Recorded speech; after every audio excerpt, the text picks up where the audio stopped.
السلام علیکم، میں ہوں وقار احمد اور آپ دیکھ رہے ہیں اسلام میں کہانی گار۔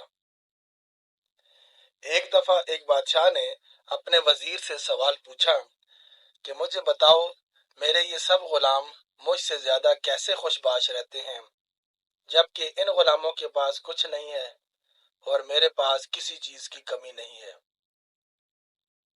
ان کے پاس کچھ بھی نہیں ہے مگر وہ بہت خوش اور پرسکون لگتے ہیں، مگر میرے پاس سب کچھ ہے لیکن میں ان کی طرح خوش اور پرسکون نہیں ہوں۔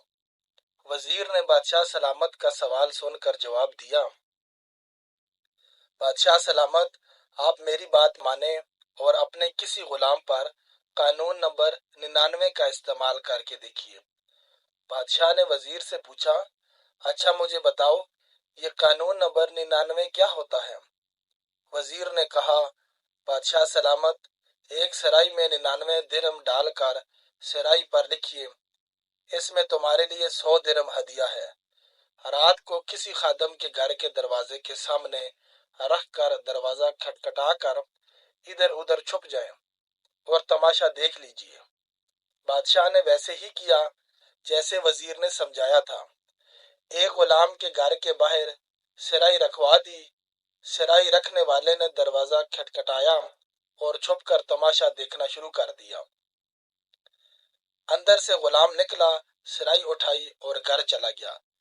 درہم گنے تو 99 نکلے جبکہ سرائی پر لکھا 100 درہم تھا۔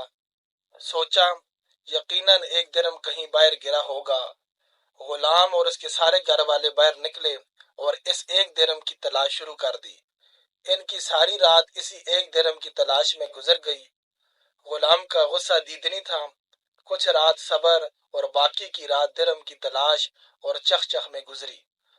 خادم نے اپنے بیوی بچوں کو سست بھی کہا کیونکہ وہ ایک درہم تلاش کرنے میں ناکام رہے تھے۔ دوسرے دن یہ غلام محل میں کام کرنے کے لیے گیا تو اس کا مزاج اکھڑا ہوا، آنکھوں سے جگراتے، کام سے جنجلاہٹ اور شکل پر افسردگی عیاں تھی۔ بادشاہ نے جب رات کا قصہ سنا اور اس کی حالت کو دیکھا تو بادشاہ سمجھ گیا کہ 99 کا قانون کیا ہوا کرتا ہے۔ لوگ ان 99 نعمتوں کو بھول جاتے ہیں جو اللہ تبارک و تعالیٰ نے انہیں عطا فرمائی ہوتی ہیں اور ساری زندگی اس ایک نعمت کے حصول میں سرگرداں رہ کر گزار دیتے ہیں جو انہیں نہیں ملی ہوتی، اور یہ والی رہ گئی نعمت بھی اللہ کی کسی حکمت کی وجہ سے رکی ہوئی ہوتی ہے، جسے عطا کر دینا اللہ کے لیے بڑا کام نہیں ہوا کرتا۔ لوگ اپنی اسی ایک مفقود نعمت کے لیے سرگرداں رہ کر اپنے پاس موجود 99 نعمتوں کی لذتوں سے محروم ہو کر جیتے ہیں۔ بادشاہ سلامت کو اپنے سوال کا جواب مل چکا تھا کہ یہ لوگ کیوں مجھ سے زیادہ خوش اور پرسکون رہتے ہیں۔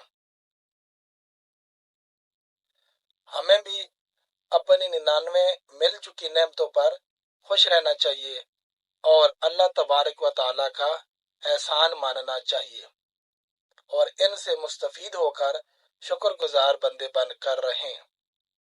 اللہ تبارک و تعالیٰ ہمیں اپنا شکر گزار بندہ بنا دے۔